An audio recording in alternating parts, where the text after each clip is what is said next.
प्यारे छात्रों, स्वागत है आपका गुरुकुल आश्रम के इस यूट्यूब चैनल पर। आज हम क्लास 9th का पढ़ेंगे बायोलॉजी। जो आपको एक लेक्चर दिया गया था, ये दूसरा लेक्चर है बायोलॉजी का। बच्चों, आपको बायोलॉजी इतना बेहतरीन पढ़ाया जाएगा। मैं बोला था कि आपको एक अच्छे मैडम जो एक अच्छे क्या बोलते लेक्चरर हैं समृद्धि शर्मा, उनका ये नोट्स है। बहुत शानदार पढ़ाती हैं। मुझे पिछले साल उड़ान बैच में क्लास 10th वाले ने पढ़ा था, इस बार 9th में भी पढ़ाया जा रहा है उनके द्वारा। तो थोड़ा एक समस्या रहेगा बच्चों की, सप्ताह में एक दिन लेक्चर होता है, तो आपको हर सप्ताह में एक एक लेक्चर मिलेगा बायोलॉजी का। पहले बताता हूँ। अब आपका फास्ट पढ़ाई क्या चलेगा, आपका फिजिक्स और केमिस्ट्री, ये आपका जल्दी जल्दी चलेगा, बहुत तेज़ी से ख़त्म होगा। आपका बायोलॉजी याद कर लेते, फिर से बताता हूँ, सप्ताह में एक ही लेक्चर मिलेगा, ठीक है। लेकिन एग्जाम से पहले आपको ख़त्म करा दिया जाएगा, इतना शानदार पढ़ा दिया जाएगा, फिर आपको बायोलॉजी रटना नहीं पड़ेगा, समझ के आप निकालने का काम आपसे। चलो एक बार हम बच्चे क्या कर लेते हैं चैप्टर देखते हैं। चैप्टर क्या था अपना, ये रहा। चैप्टर का नाम क्या बच्चों, the fundamental unit of life यानी जीवन की मौलिक इकाई, जीवन की मूलभूत इकाई क्या है बच्चों, कोशिका है। इस पे चैप्टर ये बना है।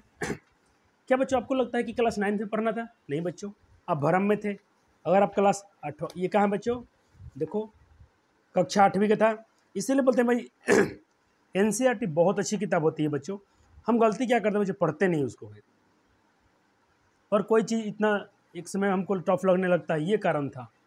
अगर तुम इसको थोड़ा पढ़ोगे तो मैं एक बार जल्दी से आपका पिछला क्लास रिवीजन कर देता हूँ, क्लास 8 वाला।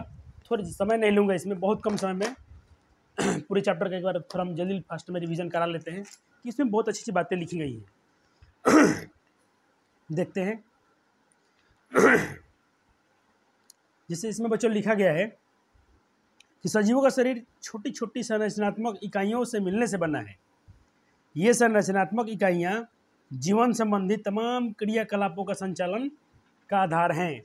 अतः हम कह सकते हैं कि सजीवों के इस संरचनात्मक क्रियात्मक इकाई को सेल कहते हैं, कोशिका कहते हैं। बच्चों एक सवाल पूछा गया था 2023 में कि क्यों कहते हैं। बच्चों ये वाला क्वेश्चन 2023 में पूछा गया, आपका जो फाइनल एग्जाम हुआ है पिछले साल 22 में, इस साल सॉरी 23 में। तो ये क्वेश्चन पूछा गया था बच्चों से कि कोशिका को जीवन की संरचनात्मक और क्रियात्मक इकाई क्यों कहते हैं, क्यों कहते हैं बच्चों। आपको हम सबूत दिखाते हैं, पेपर है अपने पास। देखो बच्चे, जो पढ़ाते हैं मैं कंफर्म पढ़ाता हूँ, पैटर्न सही, आपको गलत चीज़ नहीं पढ़ाया था इस चैनल पे, और आपको 100% आपका पेपर पढ़ाया जाता है। देखो, कोशिका को जीवन की संरचनात्मक और क्रियात्मक इकाई क्यों कहते हैं, why cell called structural and functional unit. इस चैप्टर का जो नाम है बच्चों, the fundamental unit, structure and fundamental, क्यों कहते हैं इसको। तो देखो बच्चों, इसमें अगर थोड़ा बात अगर गहराई से पढ़ोगे तो इसमें लिखा गया बातें को, तो तुम इसका ये आंसर कर सकते हो कि मानव का जो शरीर है, चाहे कोई जीवित शरीर कहते ना, कोई भी ऑर्गेनिज्म जो जीवित हैं उनका जो शरीर बना होता है बच्चों, सजीवों का जो शरीर, ये लिख सकते हो, सजीवों का शरीर जो छोटी छोटी संरचनात्मक इकाइयों के मिलने से बना है, यानी छोटी छोटी कोशिकाओं के मिलने से बना है। और सोचो बच्चों, अगर छोटी छोटी कोशिका नहीं मिली होती तो टिश्यू नहीं बना होता, टिश्यू नहीं बना होता तो ऑर्गन नहीं बने होते, ऑर्गन नहीं बना होता तो ऑर्गन सिस्टम नहीं बना होता, और ऑर्गन सिस्टम मिल के नहीं मिले होते तो आज हम लोग का शरीर नहीं बना होता, एक जीव नहीं बना होता। तो इसीलिए बोलते हैं बच्चों, जीवन की संरचनात्मक क्रियात्मक इकाई है। ठीक है बच्चों, और थोड़ा पढ़ लेते हैं फटाफट से, हम खुली आंखों से नहीं देख सकते हैं। और तुम एक बात पढ़ोगे बच्चों, कोशिका की खोज की कहानी, तो लिखा गया कि 350 साल पहले की कहानी है ये।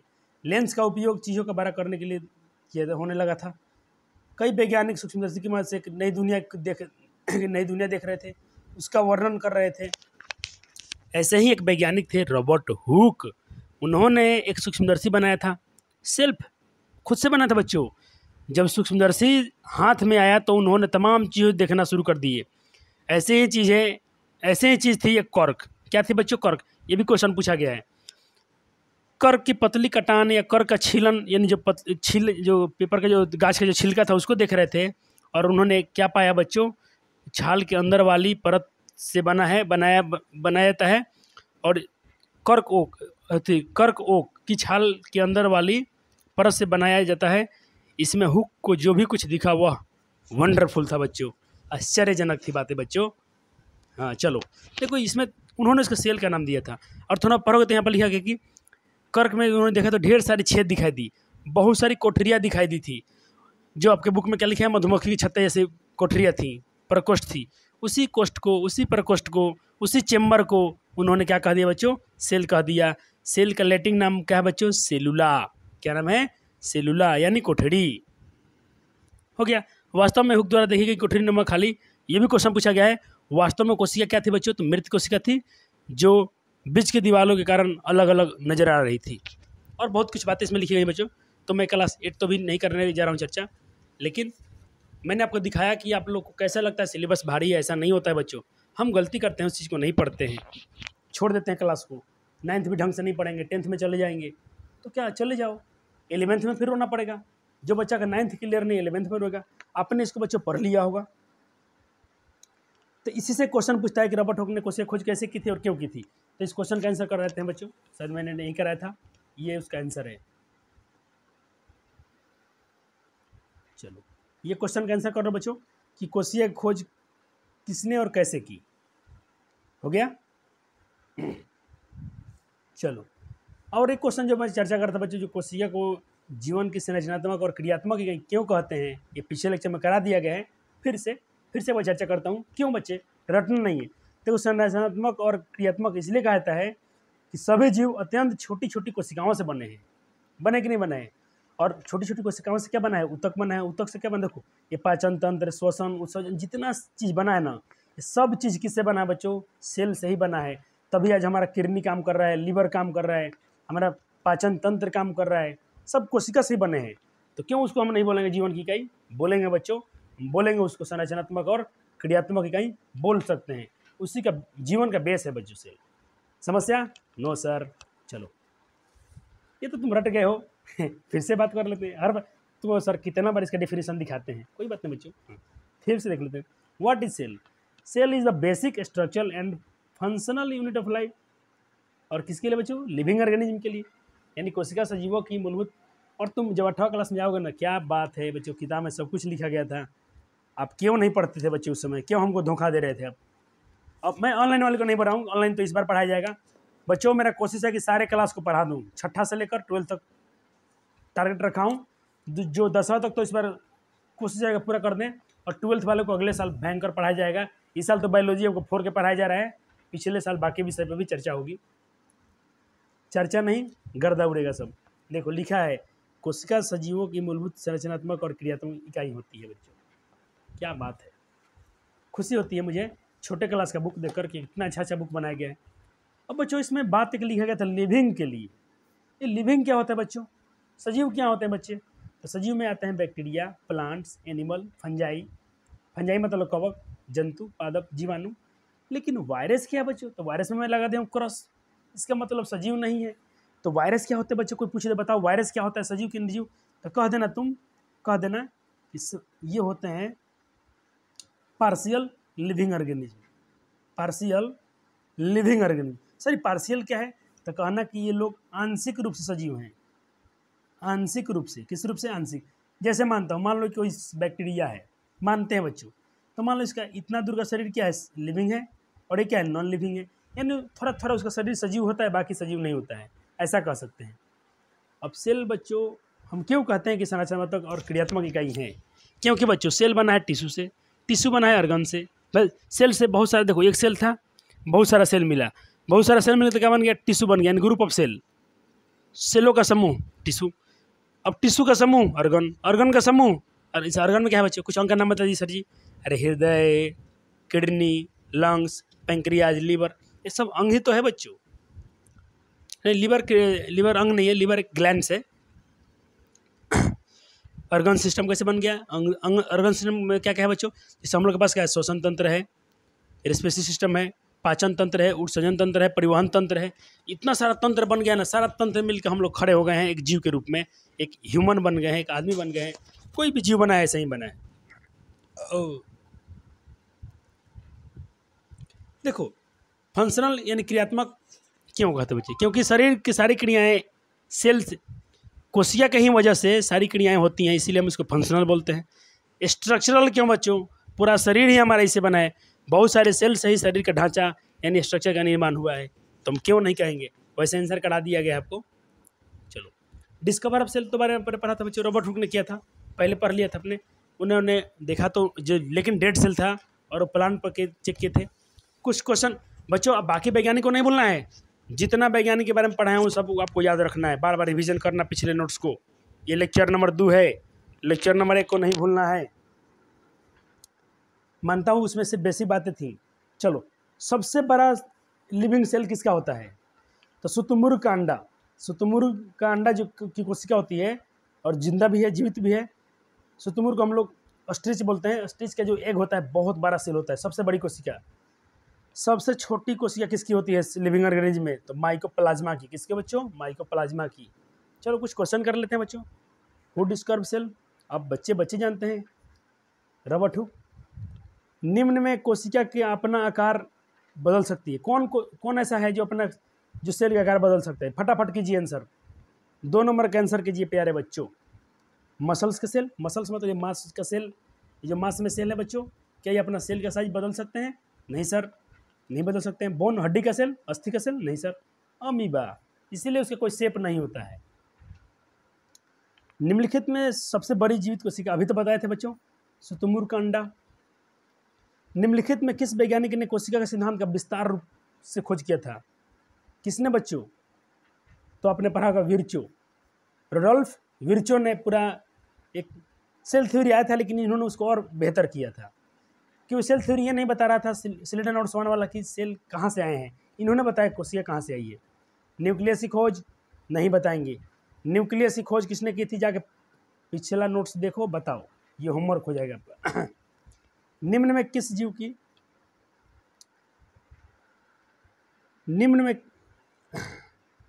किस जीव की सबसे छोटी कोशिका होती है?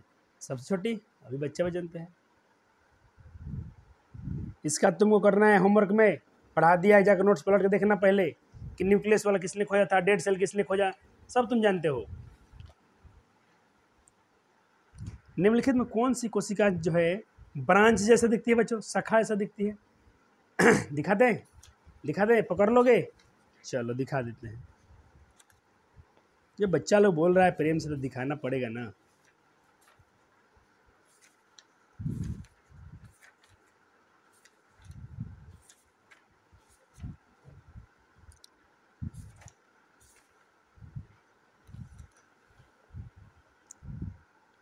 कौन है, पहचानो, यही आंसर है उसका। तो बच्चा कहेंगे पार्टी कि न्यूरॉन होता है सर। गुड बच्चों, प्यारे बच्चों। चलो, रबट हुक किस कोशिका का अवलोकन किया था बच्चों? पत्ता वाला कोशिका का, रूट वाला कि कॉर्क वाला कि मानव का त्वचा? अरे भाई कॉर्क, ये भी पूछने की बात है। बच्चा जानता है आंसर। लॉन्गेस्ट सेल इन मानव के बॉडी में, मानव शरीर में सबसे बड़ा कोशिका कौन होती है? तो याद रखना, नर्व सेल। मानव के शरीर में सबसे छोटा, देखो सबसे बड़ा, चलो पहले मानव शरीर में सबसे लंबा पूछेगा लेंथ में, neuron. Largest cell ovum, smallest cell sperm. Ovum क्या होता है बच्चों? इसका साइन दिया बायोलॉजी में, ओवम को हम लोग ऐसे डिनोट करते हैं। और ये क्या होता है? फीमेल, ये स्पर्म है, ये फीमेल का क्या बोलते हैं?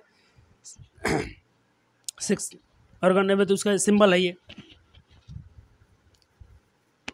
फीमेल का, ये एग है, फीमेल है, तो इसको हम लोग बोलते हैं, ऐसे साइन देते हैं फीमेल वाले को लिए, एफ लगाता हूँ। और ये मेल का है, अगर मादा का अंडाणु है तो ये है मदर सेल है, ये मदर सेल है। और ये फादर सेल है, फादर नहीं, चलो उसको बोलते हैं क्या, मादा। चलो ये मादा और ये नर सेल है, ये वाला, ये क्या है? मादा सेल है। समस्या नहीं है बच्चों? नहीं सर। चलो ये तो भाई याद रखना कि 1 माइक्रोमीटर बराबर कितना होता है? तो 10 की पावर -6 मीटर होता है। पुरकेंजी के बारे में आपने पढ़ लिया बच्चों, फिर से लिख दिया हूँ। उन्होंने सेल को, लिविंग पार्ट को, सेल में जो लिविंग पार्ट होता है ना, लिविंग पार्ट, उसको उन्होंने प्रोटोप्लाज्मिक कहा था। इस सर साइटोप्लाज्मिक क्या है, प्रोटोप्लाज्मिक क्या है, कहा इतना नाम लेते हैं आप? कोई बच्चों नहीं डरो, सबको पढ़ेंगे ना सब बुझा जाएगा। सेल आ गया समझ में? आ गया सर। सेल पढ़ेंगे, उसका स्ट्रक्चर पढ़ेंगे, उसकी बनावट पढ़ेंगे, उसकी टाइप्स पढ़ेंगे, सब पढ़ेंगे, सब धीरे धीरे क्लियर हो जाएगा। आज हम बात करते हैं बच्चों, what is a cell. What is a, अलग लिख देना, ए अलग लिखना। What is a cell made of, किससे बना है बच्चों? व्हाट इज़ द स्ट्रक्चर, उसकी संरचना कैसी है, उसकी बनावट कैसी है, स्ट्रक्चरल, उसकी संरचना कैसी है और उस किसी से बना है, इस पर बात करेंगे हम। तो पहले देखो बच्चों, कोशिका की जो संरचना होती है ना बच्चों, उसका हम अवलोकन करेंगे अगर, तो पहले पाएंगे कि उस पर बाहरी लेयर होती है, जो क्या होती है बच्चों, कोशिका झिल्ली होती है या प्लाज्मा झिल्ली होती है, जो उसको मतलब फिजिकल बैरियर भी कहते हैं या उसको फिजिकल बाउंड्री बोल दो, ठीक है सर, दिखाइए ना चित्र बना कर। लो बच्चों यहाँ समझाते हैं। जैसे मैंने क्या किया बच्चों, एक मैंने सेल बनाया, ये वाला सेल, ये जो बाहर की बाउंड्री दिख रही है पहला ये वाला, इसी को हम बोलते हैं प्लाज्मा मेम्ब्रेन या सेल मेम्ब्रेन, प्लाज्मा झिल्ली या कोशिका झिल्ली, हो गया। चलो दूसरा सर, साइटोसोल, उसमें क्या होता है बच्चों, दूसरा चीज़ क्या होता है संरचना में, साइटोसोल। अब सर साइटोसोल क्या है, साइटोसोल क्या है बच्चों, तो देखो मैंने बोला कि एक बाउंड्री थी, बाउंड्री में देखना बहुत सारा कुछ फ्लूइड मतलब तरल सामान भरा हुआ है, लेकिन ये सब कुछ ऐसे कुछ लिक्विड टाइप का है, इसमें मतलब फ्लूइड टाइप है, चिपचिपा सामान है, ये चिपचिपा जो द्रव है ना ये वाला सब, इसको हम बोलते हैं साइटोसोल। ये पहला लेयर प्लाज्मा मेम्ब्रेन या सेल मेम्ब्रेन, जो इसमें अंदर भरा हुआ है सबटान से, साइटोसोल। और क्या है सर इसमें, तीसरा देखो बच्चों, जेनेटिक मटेरियल होता है इसमें, तीसरा इसमें अनुवांशिक चीज होता है, सामग्री, जिसे हम डीएनए आरएनए के रूप में हो सकता है। और कहाँ होता है बच्चों, न्यूक्लियस के अंदर होता है बच्चों। तो पहले तो इसमें हम एक बनाएंगे नाभिक, न्यूक्लियस बनाएंगे। तो मान लेता हूँ कि ये एक न्यूक्लियस है, ये वाला लेयर जो साइटोसोल के अंदर है, ये पूरा साइटोसोल के अंदर में है। और उसमें ऐसी टेरिटरी आपको एक संरचना दिख रही है, ऐसे दिख रही है, ऐसे धागे जैसी संरचना। धागे जैसी संरचना को हम लोग बोलते हैं बच्चों डीऑक्सी राइबो न्यूक्लिक एसिड या राइबोस, इसका पूरा नाम बच्चों राइबो न्यूक्लिक एसिड, ठीक है। चलो तीनों पढ़ा दिया, स्ट्रक्चर बन गया है, इधर से आपने लिख लिया। चलो बच्चों ने लिख लिया, हाँ डीएनए था जो क्या है, अनुवांशिकी चीज, एक जेनेटिक मटेरियल है। सर जेनेटिक क्यों है सर, क्यों, कई बच्चों आप देखते हो जैसे हम लोग जो हैं, हम लोग का चेहरा आँख हो, कुछ ना कुछ शरीर का हिस्सा अपने माता पिता समझ करता है ना, फिर अपने पापा को देखना, उनके जो कुछ शरीर का कुछ बनावट संरचना है ना, उनके पापा समझ करता होगा। फिर आपके पास कोई फोटो वोटो होगा, अपने पापा का पापा, बाबा के बाबा, ऐसा कुछ लोग होते हैं ना जनरेशन का फोटो देखना, सब लोग में कुछ ना कुछ थोड़ा बहुत सिमिलरिटी मिलती है, कुछ अंश झलकता है, जैसे नाक का बनावट, आँख, नाक, कुछ भी चेहरा रंग, ऐसे कुछ संरचना होती है जो दिखती है। वो क्यों दिखती है बच्चों, क्योंकि वो डीएनए जो ट्रांसफ़र होता है ना, डीएनए ये जो जेनेटिक आता है ना, जिससे अभी देखो हम लोग का जन्म कैसे हुआ, माता पिता के सेल से हुआ है। माँ का सेल क्या था बच्चों, ओवरी ओवम, पिता का सेल क्या है बच्चों, स्पर्म सेल, दोनों मिले तो दोनों में क्या होगा, डीएनए होगा। सेल के अंदर क्या होता है बच्चों, डीएनए होता है, यानी माँ का डीएनए पिता का डीएनए मिलके दोनों का डीएनए का मतलब कंबाइन हम में आया है। तो या तो हम माँ की तरह ज़्यादा दिखते हैं या पिता का, या हो सकता है कि दोनों की संरचना मिक्स आती है, थोड़ा नाक माँ जैसा, आँख पिता जैसा, कुछ ऐसा भी होता है कभी कभी। तो ये जो है ना बच्चों, ये जेनेटिक मटेरियल है। क्या है बच्चों, जेनेटिक मटेरियल है। इतना मैंने पढ़ा बच्चों। चलो तीनों जो पढ़ाया हूँ ना, तीनों को बता दिया हूँ। अब बच्चा कहता होगा सर तो इस साइटोसोल क्या होता है। देखो मैंने क्या बोला, ये संरचना है, ठीक है, इसमें कुछ फ्लूइड भरा हुआ है, ठीक है, और फ्लूइड का नाम क्या है बच्चों, साइटोसोल, ठीक है ठीक है। अब फ्लूइड में कुछ कुछ सूचना होता है, कुछ कुछ एक स्ट्रक्चर होती है, जिसमें कुछ कुछ मतलब एक कार्य करने की क्षमता होती है। जैसे ये इसके कुछ एक फंक्शन होता है, इसका कुछ फंक्शन होता है, ये कुछ और भी बना सकते हैं हम, कहीं कहीं पर तुम और कुछ बना सकते हो, इसमें बहुत सारे। तो फ्लूइड में, साइटोसोल में कहीं कहीं पर एक विशेष बनावट होती है, एक स्पेसिफिक स्ट्रक्चर होता है, जिसमें मतलब कार्य करने की अलग गुण होती है, जिसको हम बोलते हैं सेल ऑर्गेनेल। आज बच्चों को मैंने पढ़ाया था और किताब पढ़ के दिखाया था कि किताब कैसे पढ़ते हैं। तो ये तो बच्चों इसमें किसी को तो समस्या नहीं होगा, बच्चा जानता है इसके बारे में, आंसर भी करा दिए हैं। ये सूक्ष्मदर्शी कुछ ऐसा देख लेना, इसको देखने से क्या होता है। आज हम आपको बात करते हैं, थोड़ा कुछ पहले पढ़ लेते हैं, फिर नोट्स में आएंगे बच्चों, नोट्स में आएंगे। 1 मिनट होल्ड कीजिए, पानी हम पी लें। बच्चों एक बार एनसीईआरटी को रीड करते हैं। बच्चों देखो, मैंने क्या बोला था ना, मैं देख रहा हूँ यूट्यूब पर बहुत सारे टीचर जो है 10वीं क्लास में भारती भवन लेकर, आलोक प्रकाशन लेकर धराधर पढ़ाए जा रहे हैं। लेकिन आपको तो एनसीईआरटी पढ़ाते हैं ना, दम है तो एनसीईआरटी पढ़ाओ। पीडब्ल्यू है, कितना मस्त पढ़ाते हैं, उन लोग का एक चैनल भी है एनसीईआरटी वाला, वो लोग मस्त पढ़ाते हैं। एनसीईआरटी को जो पढ़ा दे रहा टीचर, समझो उसमें काबिलियत है।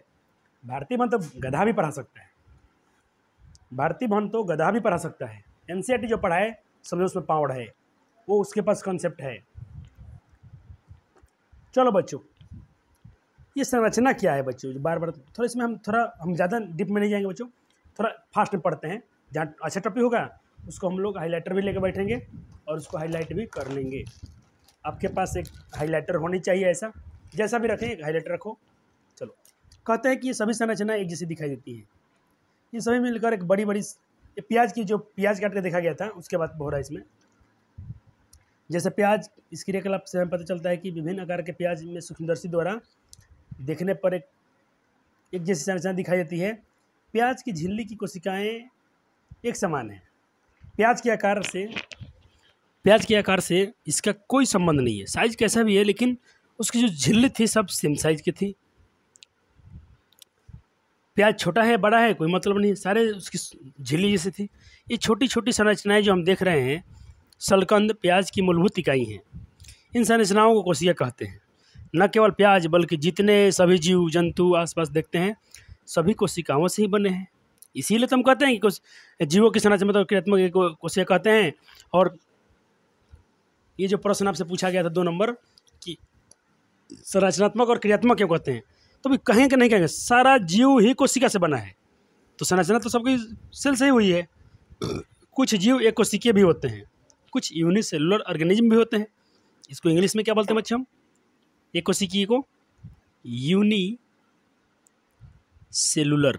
कुछ यूनिसेलुलर कहो, या इसको हम लोग सिंगल सेल बोलते हैं, इसको सिंगल सेलुलर। आवर्धक लेंस की खोज के बाद सूक्ष्मदर्शी का आविष्कार संभव हो सका।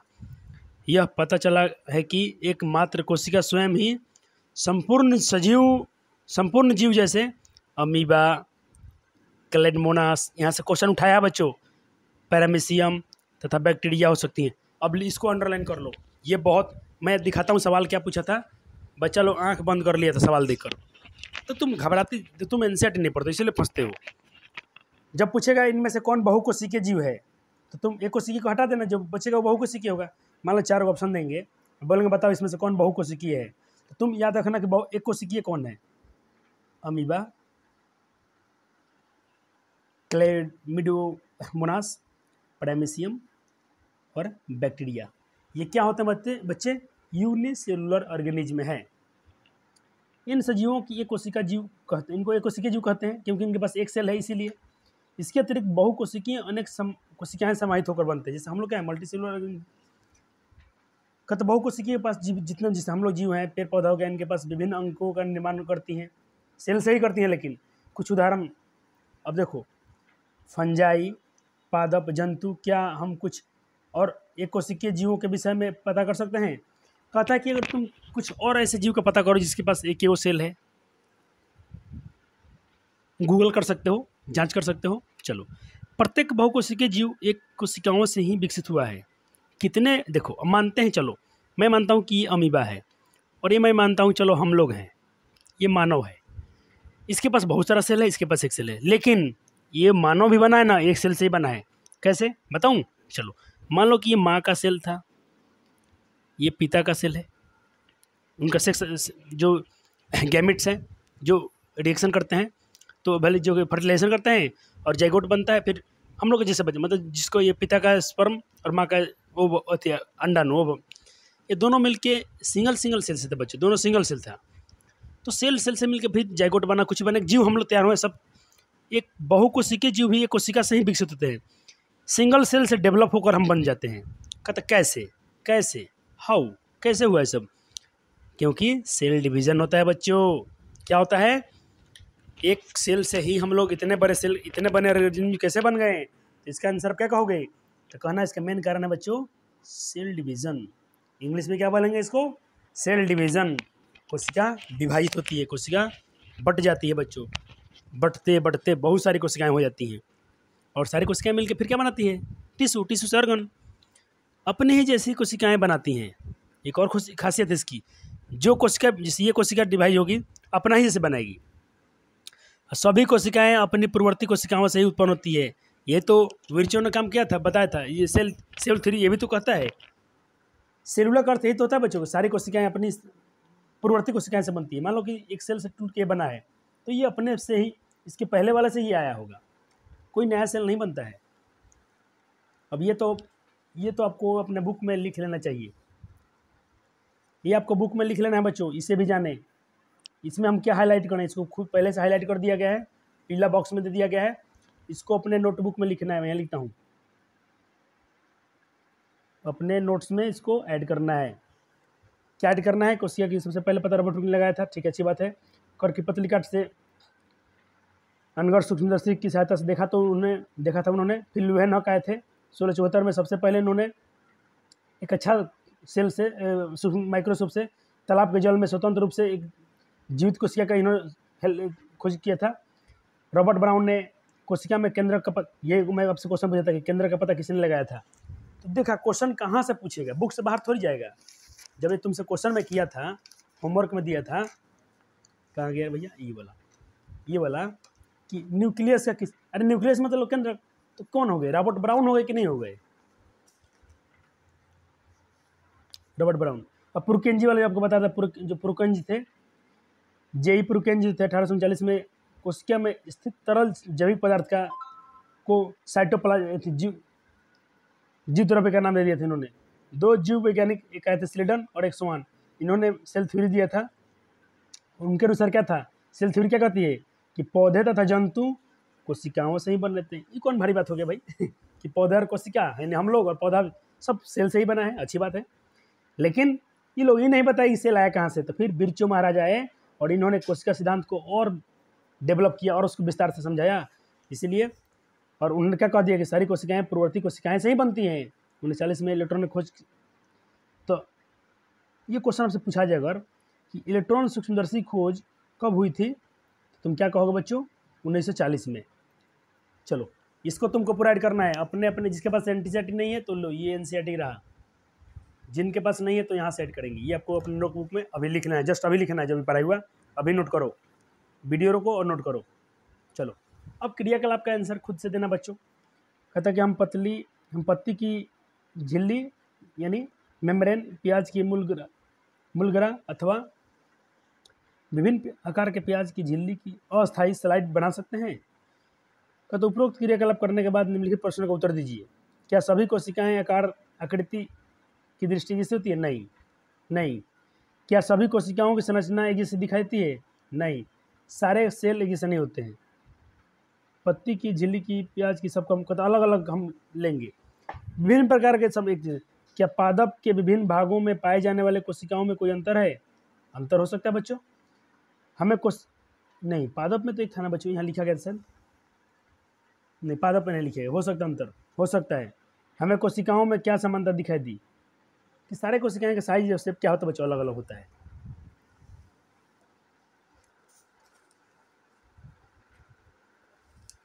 यहाँ कुछ चित्र भी देखो, सबके सेल अलग अलग दिख रहे हैं। देखो ये सबसे बड़ी जो फीमेल का जो होता है ना, ये सेक्स ऑर्गन, सेक्स गैमेट जो होता है, बहुत बड़ा ये। और देखो शुक्राणु कितना, मेल वाला कितना, सबसे छोटी, ये सबसे बड़ा। ये वसा कोशिका है, चिकन कोशिका है। चलो, तो कोशिकाओं की आकृति और आकार उनके विशिष्ट कार्यों के अनुरूप होता है। जैसे कार्य होगा वैसे उनके साइज शेप होगा। कुछ कोशिकाएं अपना आकार बदलती हैं, जैसे एक कोशिका जीव, ये क्वेश्चन पूछ लिया गया है, कौन अपना शेप बदलता है? इसको भी हाईलाइट कर सकते हो। कौन ऐसा जीव है जो अपना कुछ कोशिकाएं आकार को बदलती हैं? जैसे में एक यूनिस अमीबा है। कौन है बच्चों? अमीबा है। कुछ जीवों में कोशिका का आकार लगभग स्थिर रहता है, फिक्स रहता है। प्रत्येक प्रकार की कोशिका के लिए विशिष्ट कार्य के उदाहरण के लिए तंत्रिका प्रत्येक जीवित कोशिका में मूलभूत कार्य करने की क्षमता होती है, जो सभी सजीव का गुण होता है। एक जीवित कोशिका में मूलभूत कार्य करने जैसी होती है। हम जानते हैं कि बहुकोशिकीय जीव श्रम विभाजन जैसा मनुष्य का कार्य, इसका अर्थ है कि शरीर के विभिन्न अंग अलग अलग कार्य करते हैं, अच्छी बात है। जिससे हार्ट क्या करेगा बच्चों, ब्लड को साफ करेगा। किडनी क्या करेगी, एक्सक्रीशन करेगी, यानी वेस्ट मटेरियल को हटाएगी। ब्लड क्या करेगा, ब्लड का काम क्या है बच्चों, सभी सेल को ऑक्सीजन को सप्लाई करना। तो सारे पार्ट के अलग अलग काम है बच्चों। कहते कि जैसे मनुष्य के शरीर में हृदय यानी हार्ट क्या करता है बच्चों, लिखा भी है यहाँ पर, हार्ट क्या करता है, खून को पंप करता है, यानी खून को साफ करता है। क्या बच्चों थोड़ा बड़ा कर दें क्या, जिसको नहीं दिखता होगा दूर से।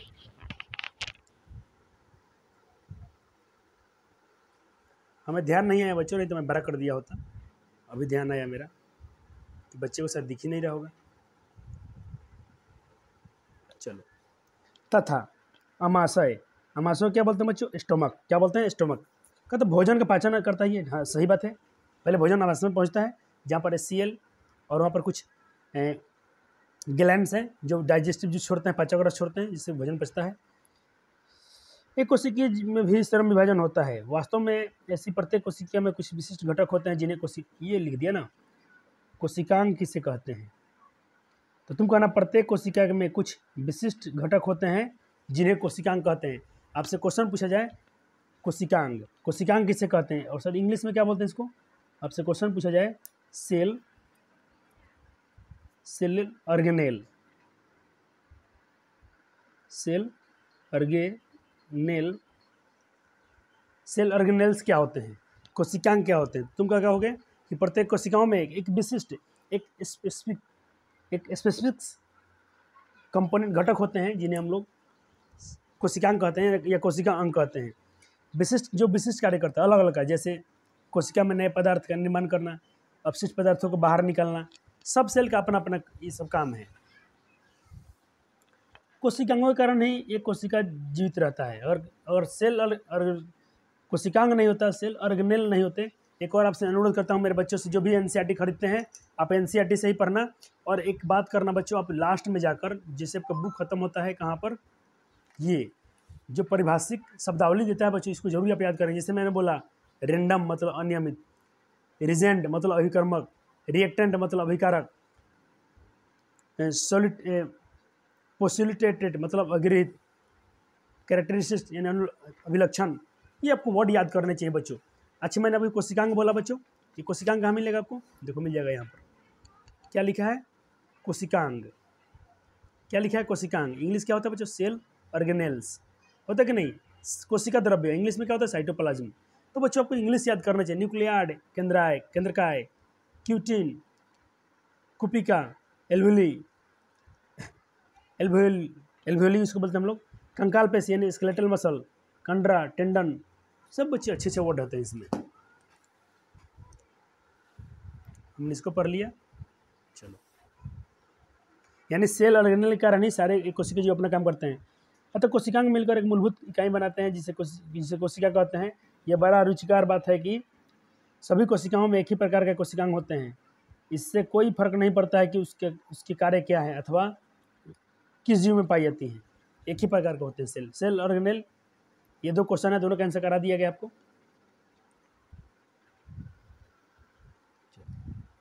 कोशिकांग किसे कहते हैं यहाँ भी हाईलाइट किया गया, पढ़ा दिया हूँ। एक अच्छा बात यहाँ लिखा गया बच्चों कि प्रत्येक कोशिकाओं में अगर हम सूक्ष्मदर्शी से किस सेल को हम अध्ययन करेंगे तो प्रत्येक कोशिकाओं में 3 कैरेक्टर दिखाई देगा। क्या दिखाई देगा कैरेक्टर, कि प्रत्येक कोशिका में 3 चीज़ होना जरूरी है, प्लाज्मा झिल्ली, केंद्रक और कोशिका द्रव्य यानी साइटोप्लाज्म। यानी जिसको साइटोसोल हम बोल रहे थे, साइटोप्लाज्म बोल रहे थे, ये वाला बच्चों जो मैं आपको लास्ट में पढ़ाया हूँ। ये देखो प्लाज्मा मेम्ब्रेन, साइटोसोल, और साइटोसोल में क्या रहता है बच्चों, कुछ एक विशिष्ट कार्य करने की क्षमता होती है, यानी तो क्या बन गया साइटोप्लाज्म, और क्या बच्चे हो गया न्यूक्लियस, जिसको हम साइटोप्लाज्म बोलते हैं बच्चों। कोशिका द्रव्य बोलता है ना बच्चों, ये कोशिका द्रव्य हो गया। ये 3 चीज़ें 1 2 3, 1 नहीं ये क्या है बच्चों केंद्रक, ये न्यूक्लियस, ये वाला ये न्यूक्लियस। देखो 3 चीज़ होना चाहिए सेल में, ये बाहरी आवरण सेल मेम्ब्रेन बोलो या प्लाज्मा मेम्ब्रेन बोलो, एक ही बात हो गया। ये न्यूक्लियस हो गया यानी केंद्रक हो गया, और साइटोप्लाज्म इसको बोलते हैं। साइटोप्लाज्म क्यों बोलते हैं साइटोप्लाज्म, क्योंकि साइटोसोल में, ये साइटोसोल है बच्चों, ये सब साइटोसोल में कुछ ये सब विशिष्ट कार्य करने वाला कार्य करने की क्षमता है इसमें, स्ट्रक्चर इसमें मौजूद है, दोनों मिलकर साइटोप्लाज्म बनाते हैं। दोनों मिलकर क्या बनता है बच्चों? साइटोप्लाज्म। तो मेरे प्यारे बच्चों के साथ यहाँ तक पढ़ा दिया हूँ, अपने यहाँ तक का नोट्स बना भी लिया है। चलो हो गया बच्चों। चलो अब कोशिकांग का मतलब क्या? तो कोशिकांग कहलाता है, जैसे कोशिकांग एक नाम बताइए, जैसे माइटोकॉन्ड्रिया जो एनर्जी बनाती है। क्या बनाती है माइटोकॉन्ड्रिया? एनर्जी बनाती है। चलो यहाँ तक सब लोग बना लो, यहाँ तक बना लो, फिर हम इसके अब स्ट्रक्चर पढ़ेंगे बच्चों। यहाँ से साइटोसोल और साइटोप्लाज्म में अंतर है बच्चों।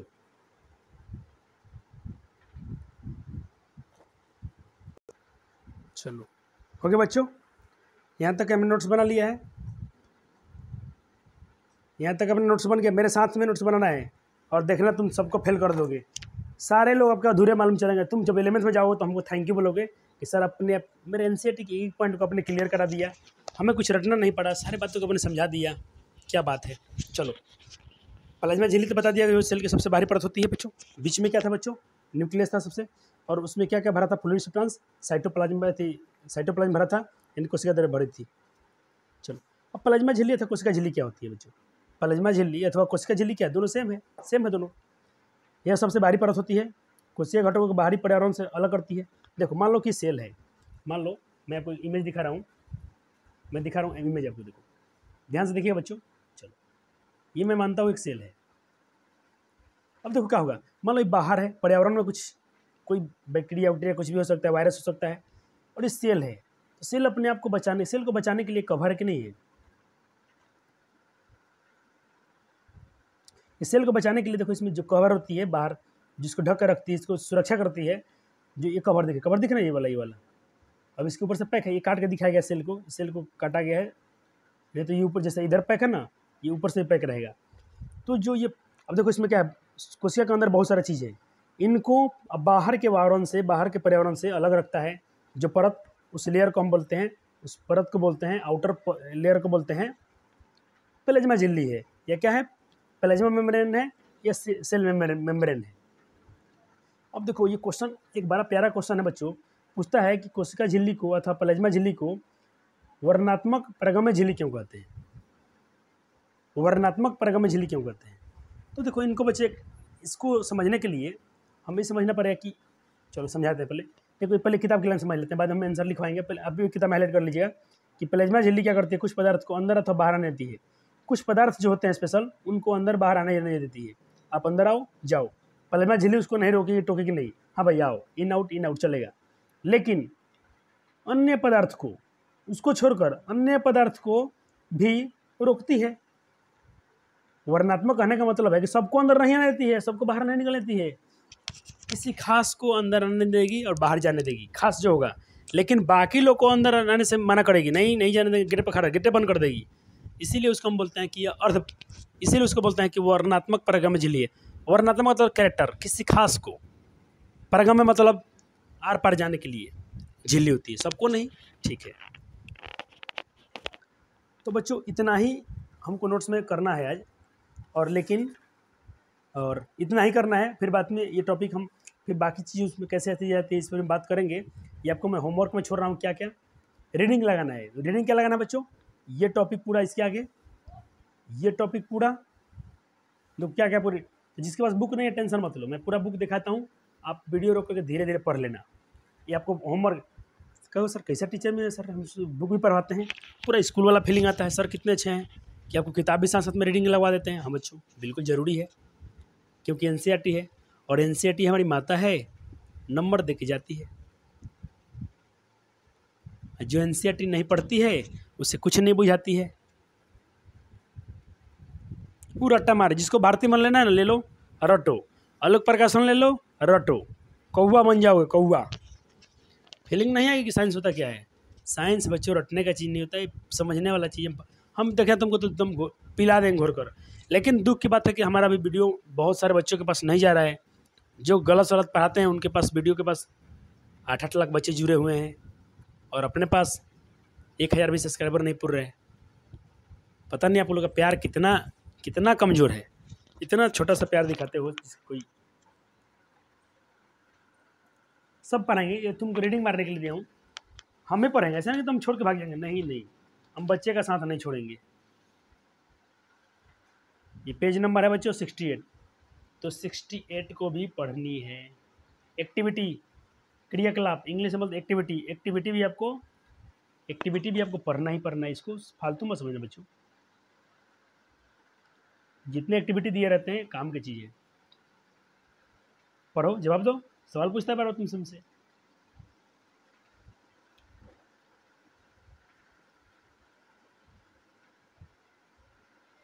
ये बात बहुत अच्छा लिखा है, प्लाज्मा झिल्ली होती है ना बच्चों, फ्लेक्सिबल होती है, लचीली होती है, और कैसे बनी होती है, कार्बनिक जैसे लिपिड, और बार बार क्वेश्चन पूछा जाए प्लाज्मा झिल्ली किससे बनी है, तो लिपिड और प्रोटीन से। इसको तो भाई भोंकना नहीं चाहिए, इसको तो हाईलाइट करना चाहिए, इसको हाईलाइट करो। पेज नंबर 68 पर जो बात लिख दिया है ना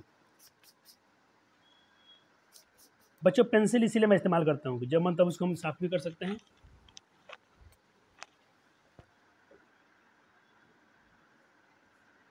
प्लाज्मा झिल्ली लचीली होती है, अच्छी बात है, वो कार्बनिक अणुओं से बनी है। कार्बनिक अणु क्या है बच्चों, एक लिपिड है और एक प्रोटीन है, लिपिड और प्रोटीन से, बस इतना ही पढ़ना है आपको। प्लाज्मा झिल्ली की रचना को हम इलेक्ट्रॉन सूक्ष्मदर्शी से देख सकते हैं। कोशिका झिल्ली लचीलेपन, बिल्कुल ये सब बात पढ़ लेना, ये तो आपको दिया है पढ़ने के लिए। और ये 2 क्वेश्चन का आंसर भी ढूंढने की कोशिश करना है। इसका तो मैं करवा दिया, क्यों कहते हैं वर्णात्मक प्रकृति, तो इसका आंसर तो मैं करवा दिया हूँ। 1 नंबर का आंसर आप करना है कि CO2 तथा पानी से कोशिका से कैसे अंदर बाहर जाते हैं, ये लोग कैसे अंदर रहता है, कैसे बाहर निकलता है। अब आते हैं बच्चों अपने नोट्स पे। पढ़ाई खत्म नहीं हुआ, किताब हो गया, किताब इतना ही था, लेक्चर नंबर 2 है तो बहुत है ना, उतना है। चलो नोट्स में क्या पढ़ लिए बच्चों, हम पढ़ लिए थे यहाँ तक कि थोड़ा और छोटा, ये हो गया बच्चों। चलो अब सेल वाल पढ़ते हैं। कोशिका भित्ति जो पढ़ रहे थे आप, कोशिका झिल्ली नहीं, कोशिका भित्ति, ये सेल वाल क्या है। सेल मेम्ब्रेन तो बुझा गया कि सेल की सबसे बाहरी परत थी, सेल में मेम्ब्रेन थी या प्लाज्मा मेम्ब्रेन थी। सर सेल वाल क्या है, तो देखो मैंने क्या बोला, थोड़ा इसको मैं ऐसे आपको समझा दूँ, आपको बहुत समझ में आएगा। आपको ज़्यादा समझ में कैसे आएगा, ऐसे देखो, सेल की सबसे बाहरी परत को हम क्या बोलते हैं बच्चों, क्या बोलते हैं, PM, प्लाज्मा मेम्ब्रेन, या CM कहते हैं, सेल मेम्ब्रेन, कोशिका झिल्ली या प्लाज्मा झिल्ली। अब देखना इसके बाहर जो लेयर होगी ना, सब में नहीं होता है, लेकिन एनसीईआरटी लिखती है तो हम पढ़ते हैं इसको। प्लाज्मा झिल्ली के बाहर भी एक लेयर पाई जाएगी, इसके बाहर, इसके ऊपर से, इसके नीचे कौन हो गया, ये सेल मेम्ब्रेन, ये प्लाज्मा मेम्ब्रेन। अब प्लाज्मा मेम्ब्रेन के बाहर से जो लेयर बन रहा है ये वाला, इसको बोलते हैं बच्चों हम लोग सेल वाल। क्या बोलते हैं बच्चों, सेल वाल, यानी कोशिका भित्ति। क्या बोलते हैं बच्चों, कोशिका भित्ति। अगर मेरा कोई प्यारा छात्र होगा ना, तो नोट्स बनाना बच्चों सादा पेज में, कभी तो मत बहाना करना कि सर हमको लिखना नहीं आता है, टेढ़ा होता है, कोई बात नहीं बच्चों, देखना इसमें बहुत आपको अच्छा लगता है दिखने में। अब पढ़ते हैं क्या है इनके बारे में। ये है प्लाज्मा मेम्ब्रेन, और उसके ऊपर लाल लाल जो दिखाया हूँ, लाल वाला को मैं कह रहा हूँ सेल मेम्ब्रेन। मैं 2 कलर क्यों यूज किया हूँ कि दोनों आपको लेयर दिख जाए। जो काला अक्षर है वो PM से लिखा हूँ, ये प्लाज्मा मेम्ब्रेन है, ये सेल मेम्ब्रेन है, और जो लाल अक्षर से दिखाया हूँ सेल वाल है। कोई बच्चा भूलेगा नहीं, मरते दम तक नहीं भूलेगा। ऐसा अगर डायग्राम बना लेते हो तो, और मेरे साथ पढ़ लेते हो, साथ साथ में वीडियो रोकते जाओ।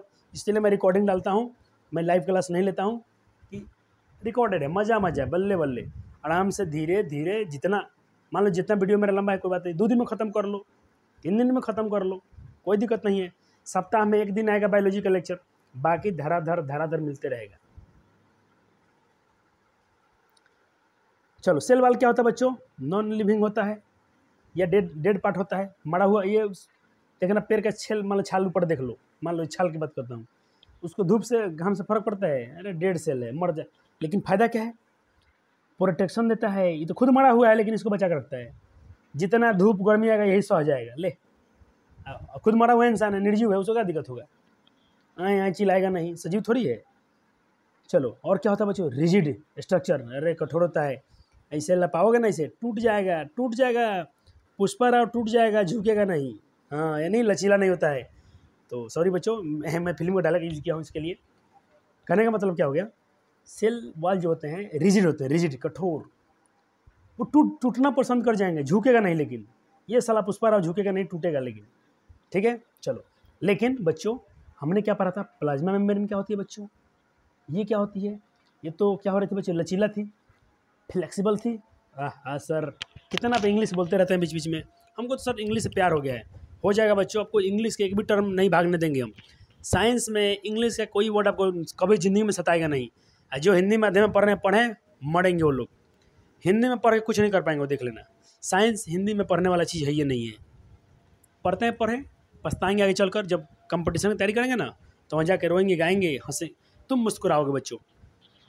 पर तुम भी हिंदी में पढ़ रहे हो, लेकिन कोई कोई पार्ट जो होता है, जिसमें नहीं बोला, कठोर को डिजिट बोलते हैं, निर्जीव को हम लोग क्या नॉन लिविंग बोल रहे हैं। ठीक है, प्लाज्मा मेम्ब्रेन को सेल मेम्ब्रेन बोलते हैं, प्लाज्मा मेम्ब्रेन बोलते हैं।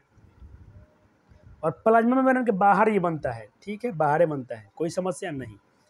कोशिका का कहाँ गए, कोशिका को यांत्रिक क्षति से, देखो ये मान लो कोशिका है, सेल है, इसको मैकेनिकल डैमेज कुछ ना हो जाए, कोई इसमें इन्फेक्शन ना हो जाए, इससे क्या करता है बच्चों, बचाता है ये। अगला काम क्या है इसका बच्चों, यह कोशिका को दूसरे कोशिका में इंटरेक्शन में हेल्प करता है।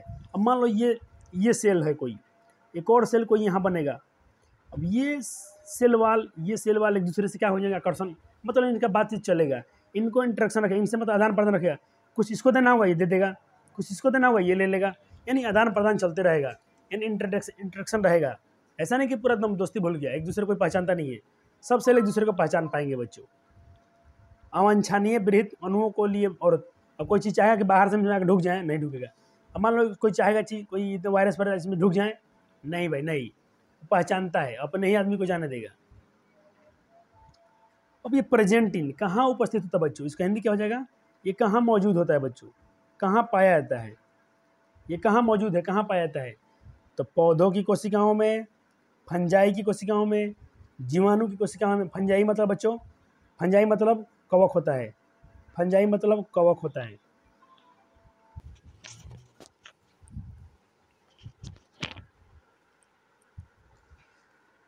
तो हो गया बच्चों, कहाँ कहाँ होते हैं आपने समझ लिया कि प्लांट्स में होते हैं, प्लांट्स के सेल में होते हैं, फंजाई सेल में होते हैं।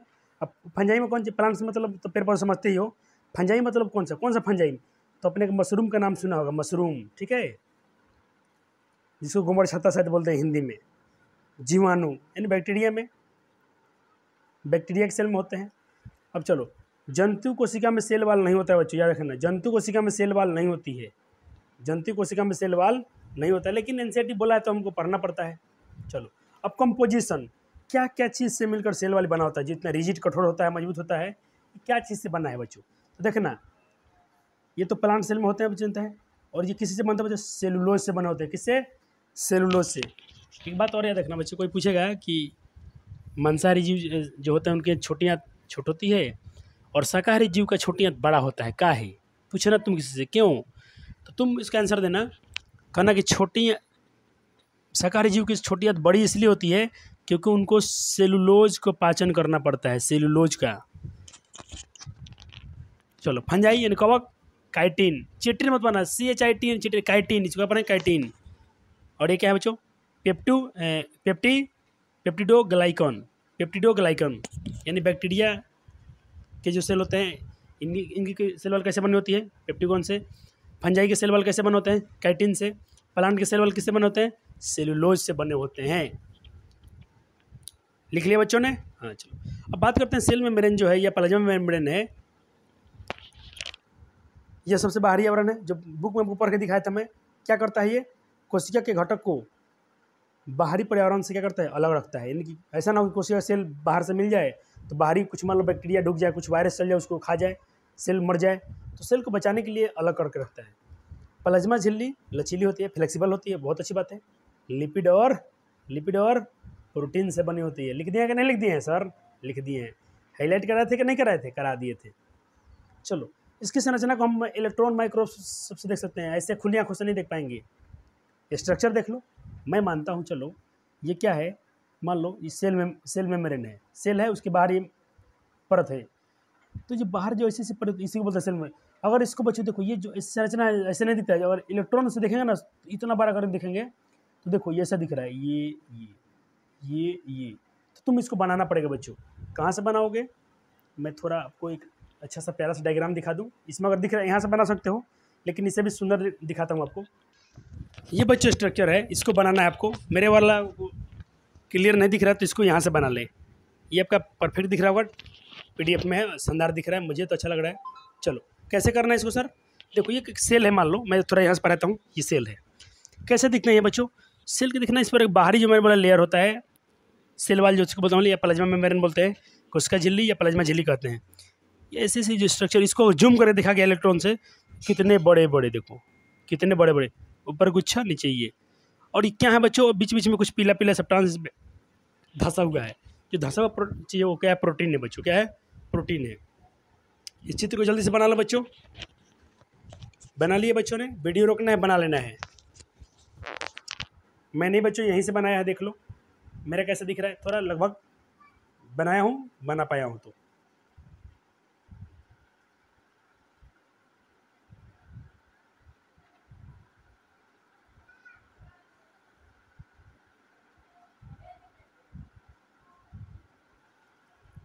चलो बच्चों ने कर लिया, ठीक है।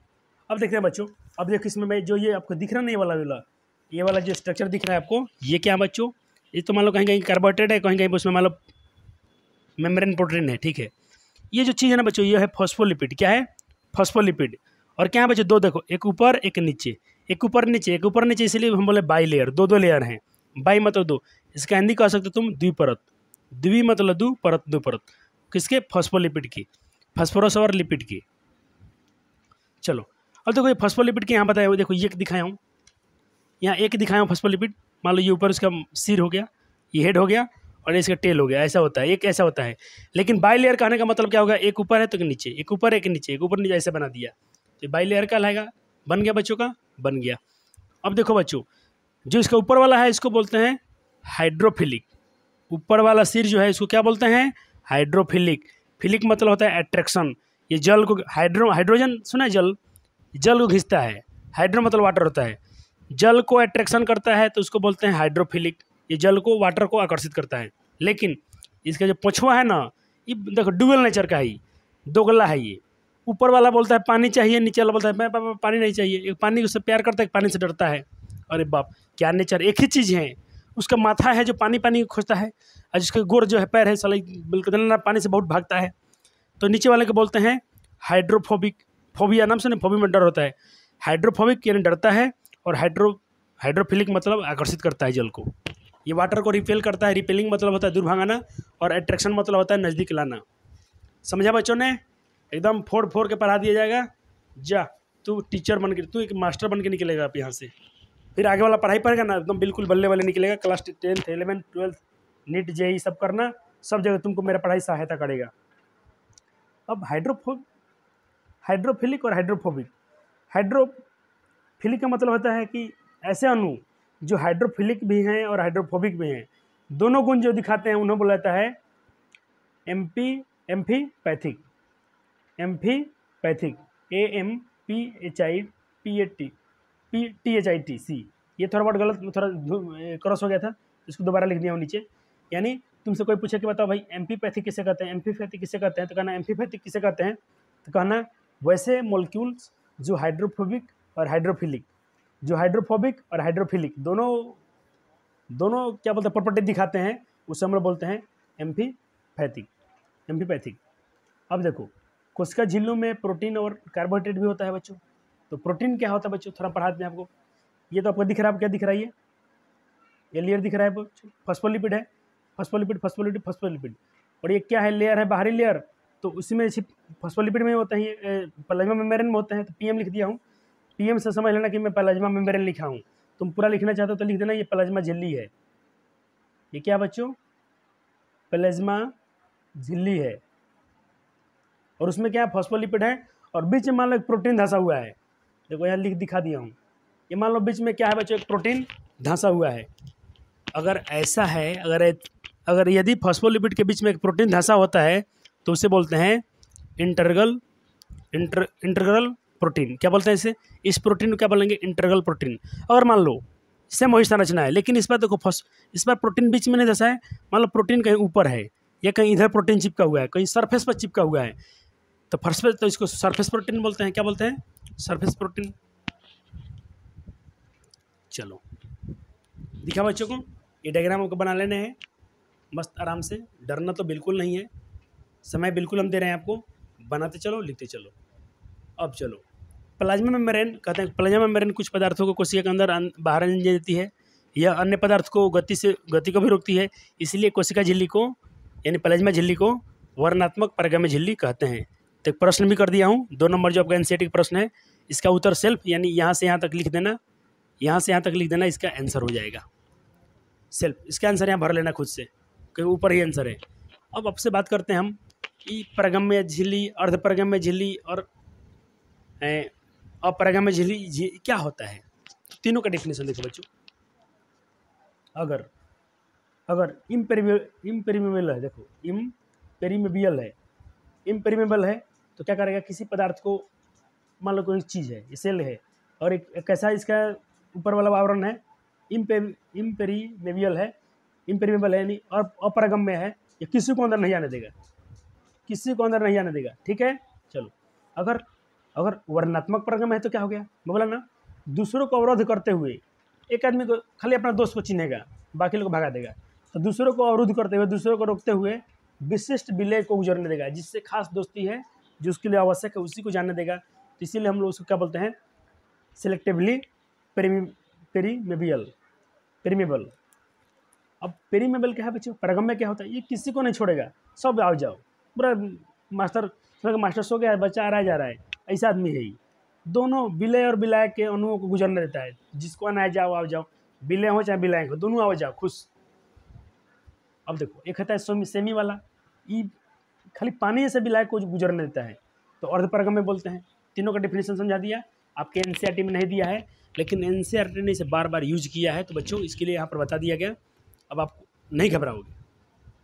अब बात करते हैं प्लाज्मा झिल्ली के आर पार करने का जो संचलन है कैसे होता है, तो 2 भाग से होता है, एक होता है पैसिव यानी नकारात्मक, और एक होता है एक्टिव यानी सकारात्मक, ठीक है बच्चों।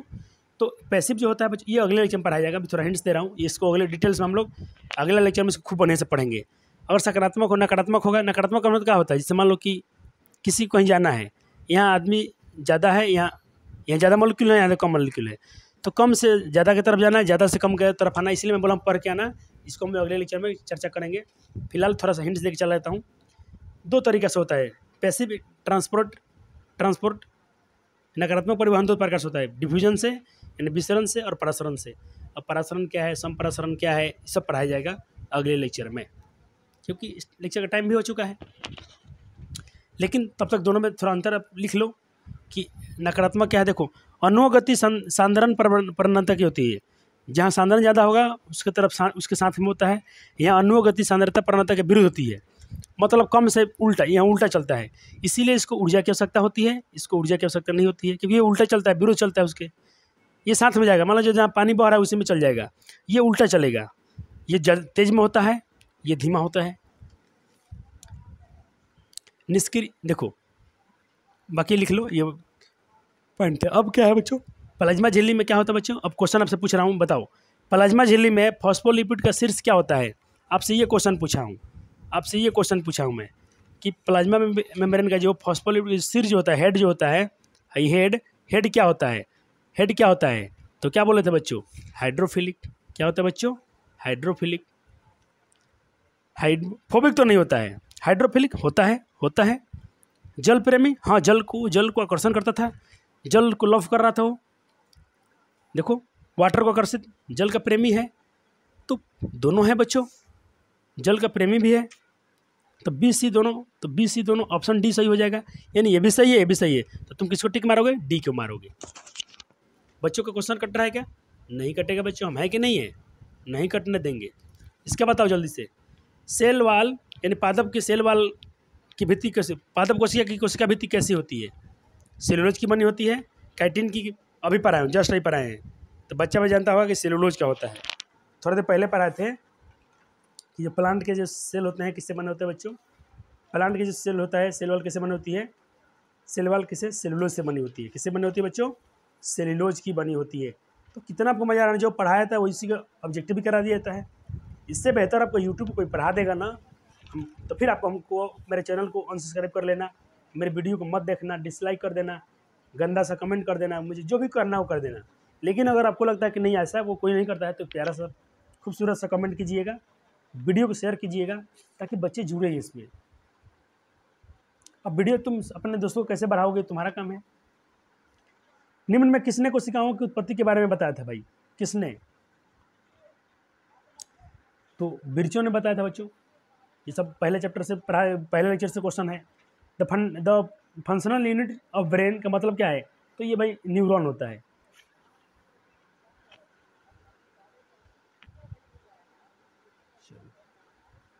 पूछ रहा the block of plasma membrane is, क्या है वो? तो ये क्या हो जाएगा बच्चों? हाइड्रोफोबिक हो जाएगा।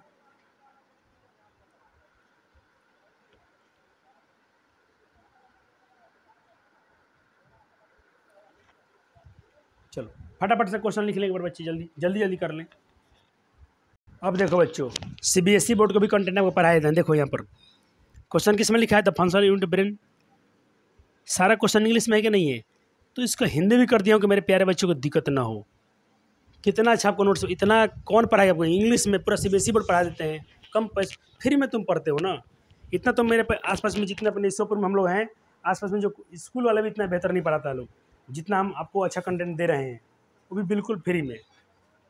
सिर्फ थोड़ी सी लालच है कि बच्चे जब पढ़ेंगे तो यूट्यूब से हम कुछ पैसा कमाएंगे, तो वो भी किसी गरीब का ही काम आएगा, क्योंकि हमारा जीवन आप लोगों के लिए ही समर्पित है। रॉबर्ट हुक ने कर की कोशिका में क्या खोज देखा था भाई? तो डेड सेल था, बिल्कुल था। वो प्लांट का सेल था, बिल्कुल था। तो ए और बी दोनों हो जाएगा, ए और बी दोनों हो जाएगा। 8 number question, nucleus was discover, nucleus खोज किसने किया था? ये सब तुम लोग का है बच्चों, मैं कर रहा हूँ। सेल वॉल की कोशिका भित्ति किसमें उपस्थित होती है? उपस्थित है बैक्टीरिया में, प्लांट्स में, फंजाई में, ऑल में, सब में था ही बच्चों, सब में था। नोट्स में जाके देखो, पढ़ा दिया गया है। इनमें से कौन बहुकोशिकीय जीव है? मैं पढ़ा था ना बच्चों। तो देखो किताब में क्या था? अमीबा, यूग्लिना, क्लेमोडस, ये क्या थे उसमें? स्पाइरागोरा नहीं था, तो ये बहुकोशिकीय हो जाएगा। जंतु कोशिका के सबसे बाहरी घेरे को क्या कहते हैं? तो कोशिका भित्ति, कोशिका झिल्ली कहते हैं। सबसे बाहरी कोशिका भित्ति तो नहीं कहते। देखो जंतु कोशिका में तो भाई सबसे बाहर में ये सेल वाल नहीं आएगा। सेल वाल किस में आता है भाई? पादप में आता है। तो कोशिका झिल्ली के साथ जाना, यही आंसर सही होगा। कोशिका झिल्ली बनी होती है प्रोटीन की, लिपिड की, दोनों की बनी होती है। किसकी? प्रोटीन और लिपिड की। अब क्या कहेंगे बच्चों को? हम प्यारा से कहेंगे थैंक यू।